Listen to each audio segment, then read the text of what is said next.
Hey, and welcome back to the podcast. We're here with Kellan Fluckiger, who is a coach, he's a speaker, he's an award-winning author, and most importantly, he is an alchemist for your exponential personal growth. And he's the founder of Your Ultimate Life, which helps you create your purpose, your prosperity, and your joy every day by serving with your gifts and talents. So we're going to have a lot of fun. Kellan is an author of 18 books, some of them Amazon bestsellers. He's recorded 82 songs. He's multi-talented, world traveler. We're going to change some lives and get some self-help figured out. So Kellan, glad to be talking to you. Wow, who's that guy you're talking about? Love to be here and grateful to reconnect with you and be on your show, Robert. Yeah, likewise. And we've known each other for over a decade, but there's, as with many people you know from internet marketing, many years pass without seeing someone, but then you reconnect and it's like you talked to them yesterday, but there's also so much to catch up on. So catching up with you, what the heck do you have going on? What has you excited, and why should we be excited for you? So I just had a conversation this morning. Brand new person I never met him on Lunch Club. And if any of your listeners don't know what Lunch Club is, you're missing out. It's an AI-powered networking platform where it sets up everything for you. All you have to do is show up and click on the link, and you get to fill out a thing, and you meet people all over the world. But anyway, I met this lady, and she's at a crossroads. She was marketing for some big tech firms and in sales and everything else. And now through some changes and acquisitions, she finds herself, her work is ending. I think yesterday or today was the last day. So our conversation was exactly about that gifts and talents thing, because she's saying, I could go back to work. And I said, is that what you want to do? I could go back to work for another software company selling this, that, and the other. And, helping her explore the idea of, but I don't want to do that. That would take me right back where I was, a thing where you don't really feel like you influence enough, where you have that fulfillment. So we explored what she could do with her gifts and talents. She's a mother of two boys. She's had all kinds of corporate and other experience that bring her to a place where she's a powerful advocate for company culture. She knows how to help people be heard and bring forward ideas, and in the course of that conversation. And so literally every single day, I get to talk to somebody who's at a place of deciding who they want to be in the world in the context of finding and serving with those gifts. And that was just this morning.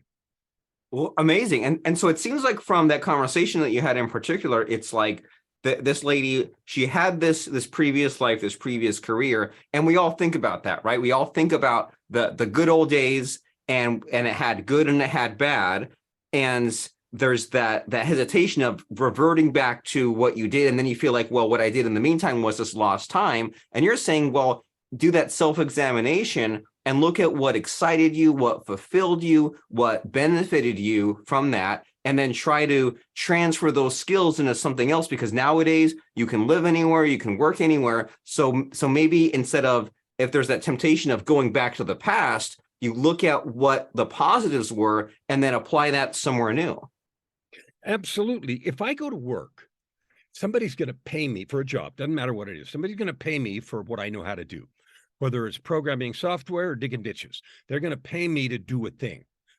If I have developed, either through my own work, like learning how to play the piano, or learning how to market software, or learning how to speak effectively, or learning how to do cool presentations, or anything, they're going to pay me for some skill.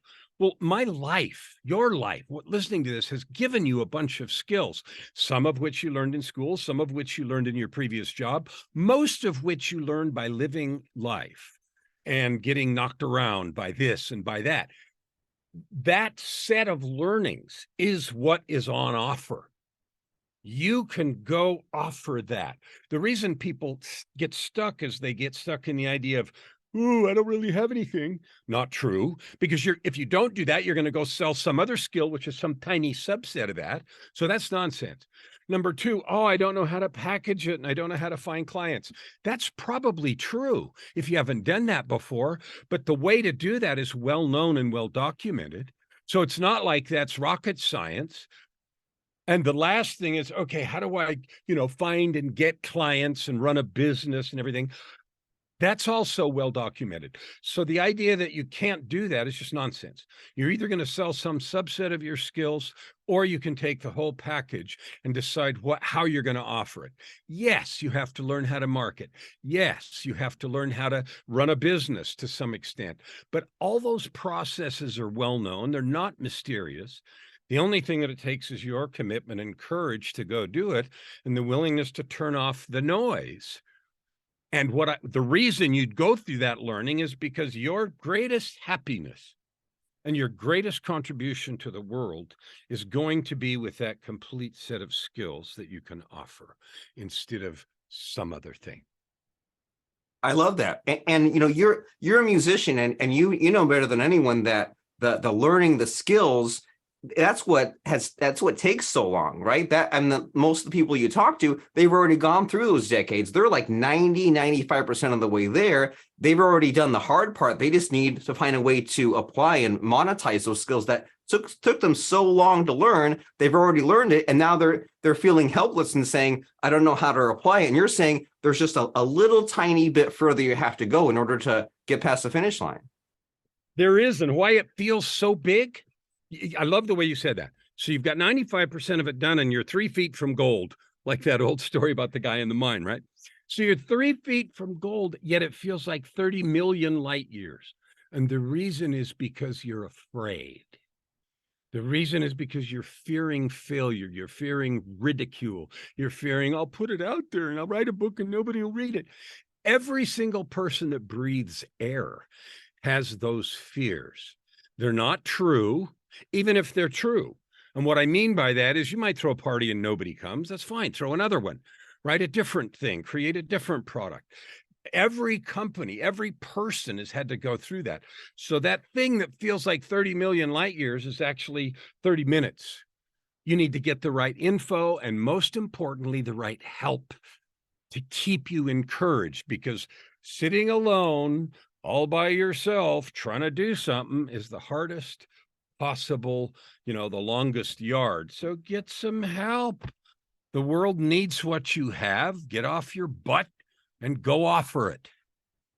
And that takes so many years to come to that realization that you can't do it yourself. And when you're in those teenage years and those young adult years, it's so tempting to say, I'll just sit in my office, I'll sit at my computer, I'll figure it all out myself, I'll Google it, I'll YouTube it. But even the stories that you're telling, there's no replacement for asking for help. Imagine if you were trying to invent multiplication or algebra by yourself. You'd be starting from scratch, doing all this work, maybe doing it wrong, just to create something that already exists. Why not tap into this help that people can provide? And so you're saying that people have the skills, but they're afraid. And in order to solve the problem of the action to take and also overcome their own negativity, ask for help, get that support system, so that way you're not doing it alone.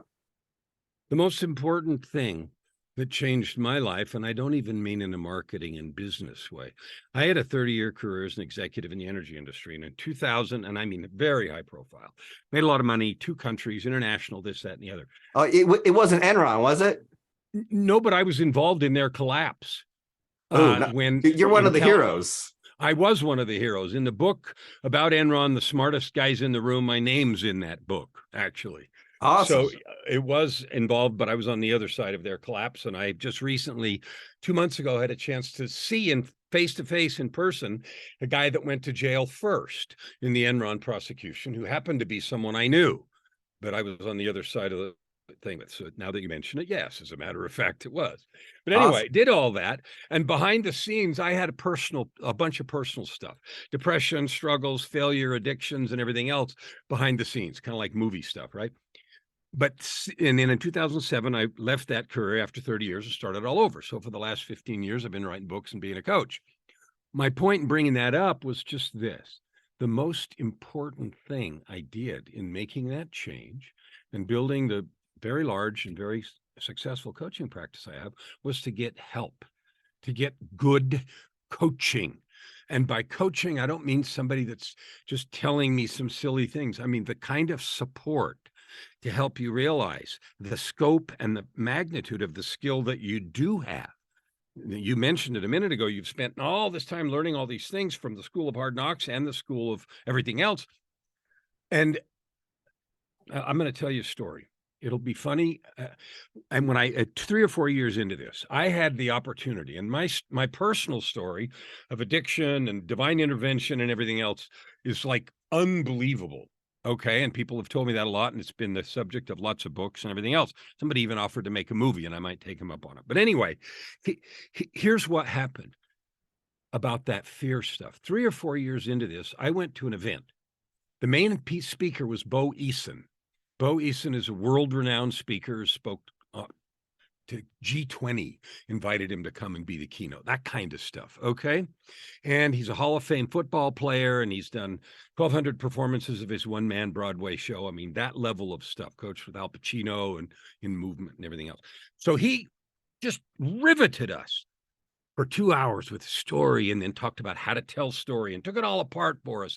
And he was selling us into a 3-day camp and everything else. And everybody in the room was on the edge of their seat. And it was just beautiful and fabulous. And I had had lots of experience speaking as an executive of everything else. So I knew how to speak. But as I listened to him and it got to the close where he was trying to enroll us in this thing, I got mad. Not because he wasn't good, not because I didn't think his event would be cool. But here's what I said. I said, well, and I literally stomped out of the event, and I was in tears of frustration. And here's what I said on the way out. I said, well, I could do that too if I had a story like that, but me, I got nothing. And that was the truth of my belief. Yet from that place, I have now written 18 books, created successful courses, and speak all over the place. And I have a riveting and powerful set of stories that are very helpful to people. But at that moment, I could see none of it. And I was that frustrated because I honestly could not see that I had what you described. It's a common problem, isn't it? That self-doubt, that self-sabotage, I someone else can do that, but why not me? You know what I encourage people to do, in fact, I did it with that gal I was talking to this morning. People often ask that as a rhetorical question. Well, why not me? So she did that, and I stopped her and I said, that's not a rhetorical question. Why not you? Big pause. Well, I don't know. Neither do I. So, yeah. So as far as this whole idea of coaching, getting help, do you have a preferred format? Because it takes all kinds of different forms, and it's easy to just get the analysis paralysis of saying, well, do I join a mastermind? Do I do a monthly phone call? Do I do a weekly Zoom? Do I have multiple coaches? Like, what are your thoughts on if someone out there is stuck and you tell them you need a coach and they say, great, what should I look for? What should I pursue in order to kind of stay on track and get where I need to go? So the first thing I would say is don't do the first thing that comes your way. Experiment. So what I tell people to do is interview several coaches. And the one that you pick, and they might have several forms. So for example, me, I do private coaching and I have small group coaching, and then I have some programs I just sell. You need to talk to somebody. And maybe several somebodies, and just talk to them. If you don't feel like you can be honest and open, and that doesn't create the conversation doesn't create that sense of possibility and empowerment, it's off the list. Don't do it. Because think about an Olympic coach. Michael Phelps, the most decorated Olympian of all time. He gave an interview, not after the very last Olympics, but in between, where he won all those gold medals before he went to the very last one, where he became the most decorated dude. He talked about his coach, and he talked about how many times his coach had caught him trying to sneak out the back of the gym because he didn't want to do the workouts, right? And even someone of that magnitude, his coach was there not to yell at him, not to do anything, but to remind him who he was and to help him understand in a visceral way. Well, that can only happen if you have trust. and if the thing is real. So when you interview coaches, and you should interview at least 3 or 4, maybe more, find out what kind of help they offer. If they won't even talk to you, like in a real way, like devote an hour to understanding who you are and what you're trying to do, take them off your list. Take them off your list. If you find someone that will hear you and you feel heard and understood and encouraged, and at the same time, like there's a no nonsense game here where it's time to move and pull out of you what you know is there and what you've been afraid of, you'll know. You'll feel that connection. When I get coaching clients, my business plan on my wall, you know what it says? It says I never look for clients.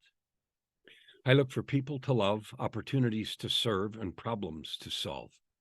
And in the context of those conversations, if the other person doesn't say to me, I love this, how does this work? I know you're a coach. What does that look like?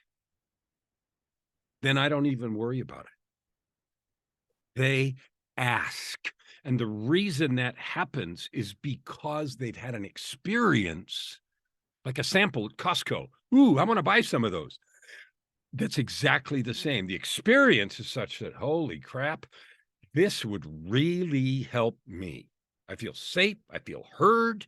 I feel encouraged. Let's get it on. So would you say that maybe the quantity leads to results? Like when you're saying, well, don't just take the first coach that comes your way, and then you don't look for clients. You have these conversations. You see what shakes out. You put in the work. You do enough numbers. You do enough of your setup, your preparation, and then everything else will work itself out. It does for me. I just have conversations with people, and when it makes sense, I get clients, and I have plenty. And they're all over the world. And people ask me all the time, how did you meet someone in Mexico or Europe? I don't know. Online somewhere, somebody reaches out. I'm active on social. Somebody read one of my books and reached out to me because there's contact info in there. I'm on lots of summits and I talk and people reach out afterwards. Can we talk? And the answer is sure. Can you help me? My answer is always, I don't know. Let's find out. And then we talk about what's going on and I draw them out. And then they and I, at the same time, they know whether or not I can help them. Because that has become evident in the conversation. I spend no time trying to convince somebody they ought to do something. It's pointless, and it's not even, it undermines your future relationship. I love it. And the keywords that are floating around from our last couple of question and answer things here are honesty and trust and possibility. And if you get those reveal themselves in the conversation, then it's a winner. And I could even attest to your energy and your openness and your networking, because we just found each other again on some Facebook comment thread. I don't even know. Maybe it was Kim MacArthur, but there was somewhere where we were just kind of replying on Facebook, and then it led to us meeting again on a podcast. And so I would love to tap into your energy and optimism and creativity. And what I find interesting is your past, right? You're talking about all of your struggles and your failures and your addictions and all those things. And it's always fun to hear about that journey from the past and the struggles into the present, where you don't have everything figured out, but you've learned a few things over the decades. So there's so much that we could dive into, but we only have a few minutes left in our conversation. So in your journey up the mountain, so to speak, is there anything that's really stood out to you as far as a really powerful lesson? If we're all trying to struggle against the self-doubt and the fear of success and all those other things, what do you think is like your best life lesson? What do you think has helped you the most over these decades? So I'll give you 3 things. I know you asked for one, but I have 3. Number 1 is it's never too late. I had my life-changing epiphany at 52 after 30 years in business. I walked away from that entire career and millions of dollars of contracts and started all over, not having a clue what I was going to do next. I knew I was done with that life. So it's never too late, no matter what has happened, no matter where you are, no matter what's going on, never. To start, to change direction. The beginning is just change direction. Okay. The second thing that I didn't do in a minute, but I learned how to do, was to do something I call a PTAC, personal truth and commitment statement. It's a document that I created, and a tiny sliver of what that's like is if you go to one of these self-help things and they tell you write these statements where you say, I am a loving, kind, wonderful, and you write all these affirmation type things. Well, that is a very, very weak beginning for what I'm talking about. There's nothing wrong with those, but they don't motivate you to like great heights. But there's a way to dive into the truth of who you are as a divine being with gifts. Yes, you've made mistakes. Yes, this, that, and the other, but you at the core get to decide who you are. Most of us never own that. We let circumstances and everything else dictate our lives, and then we react to everything. Stop. One of the most important things I do with every client is something I did myself the hard way because I didn't know. And that is, let's take stock of who the hell you are. And what do you really want to be in the world? How do you want to show up? Not because somebody said so, not because you have to. You don't need anybody's agreement. You, all alone. Because the truth is, we came with nothing into the world except the gifts we got from our creator. And when we leave, we're going to leave with nothing. And what we've made out of ourselves is the only gift we have to give back. That's it. And getting clear on that and making some declarations about that was thing number 2. Thing number 3 is after and during the process of making those kinds of things, that isn't a one and done. I ask people about that kind of stuff, and then they go on some file somewhere they haven't looked at for 6 months or 6 years, and they pull out some document, and it's not real for them. If you've decided who you're going to be, then every single day, every morning, you need to revisit that. You need to memorize it. You need to know it. You need to live it and breathe it. And you have to have a preparation process every morning, because if you don't, that's like an athlete who warms up after the game. Like if you're going to be a good marketer and you need to prepare for that. You need to get in your mind place. You need to get in that place. So when you go play the game of life that day, you're all in. You're on your A game every day. Why? Because you can. Like nobody's going to make you, but if you want results, then get on your A game every day because you said so.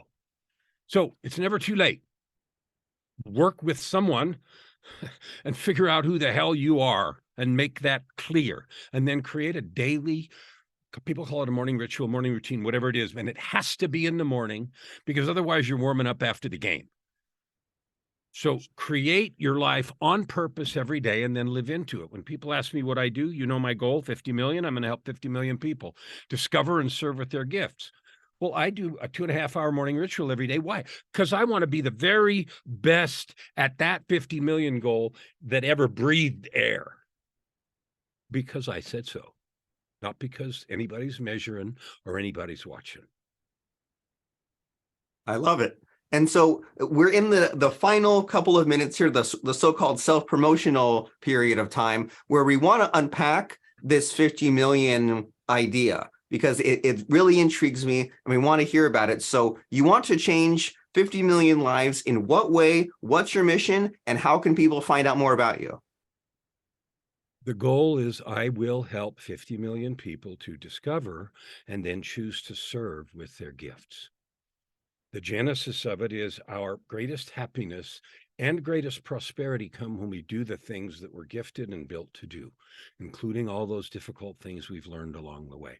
That kind of service is the best package you can offer the world to both serve and to make money. So that is the goal. The tools that I'm using is I have a podcast. It's called Your Ultimate Life. I'm up to episode 760 something. I interviewed episode 762 yesterday. And that goes on and will go on forever. And the name of the podcast is Your Ultimate Life with the same goal.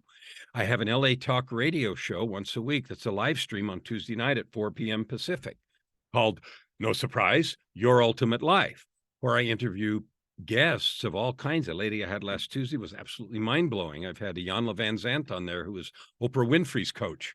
So I've had some really high-profile people on there and some regular folks like me and you who haven't done all those things yet, but have a burning in their heart.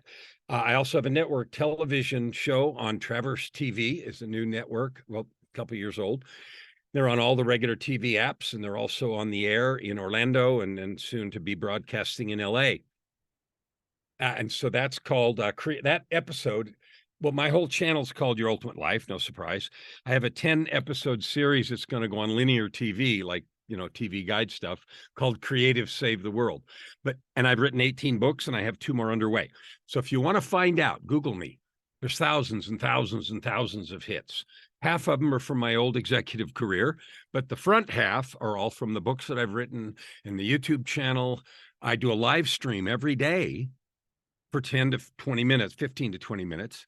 And guess what? It's called not Your Ultimate Life. It's called Road to 50 Million, because it's talking about this journey and what's happening today. When you have a weird name like Kellan Fluckiger, you can't hide. So if you want to find me on any social media, you can Google me. You can find me on Facebook, YouTube, LinkedIn. I don't really do TikTok or any of that. And on Amazon, my books are all over the place. And on Spotify, I've got 85 songs now.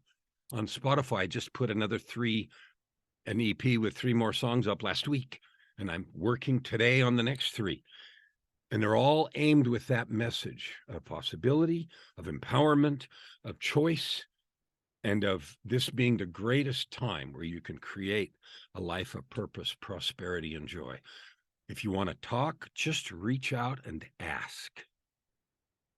Amazing. You're very generous with your time and your effort and with your message. And the big lesson takeaway I've been getting from speaking with you is just that you mentioned some of these athletes, right? You mentioned Michael Phelps and Bo Eason and people like that. And these great athletes, they've accomplished so much, but that's because they've shown up every day and they've put in the work and they've put in the practice. And it's so tempting to say, oh, I'm so tired, I need to rest for 3 to 6 months. But these athletes, they wake up every day, they have these same goals, they kind of regenerate, and you can see a lot of the regeneration that's happened with you. And we need to tap into your message. We need to follow you on all these social platforms and what you have going on. So you said to Google you, and we'll spell out your name. That way people can find you on their preferred platform of choice. That's Kellan, and then Fluckiger, Fluckiger. And there's some of these people that have boring names and they have to change it into something crazy like Tony Robbins, but you've already beaten them to the punch. Your given name, your birth name, is already something that stands out and is outrageous in a good way, which perfectly defines your character. So love talking to you, Kellan, and love your positivity and your energy and your message. People need to subscribe to you on whatever social or podcast platform to get this daily feed, because it's way too easy to get stuck in a bad circle or to believe your own negativity. And we need to be treating it like we're an athlete in the sport of life, and bring our A game and practice and put in the reps and get the muscles and leave it all out on the field, as they say. Love chatting with you, man. Thank you. Thank you for the chance to speak with you, see your beautiful face again. I want to honor you for the good that you're doing. I love it. Fantastic. Well, we'll talk to you again soon.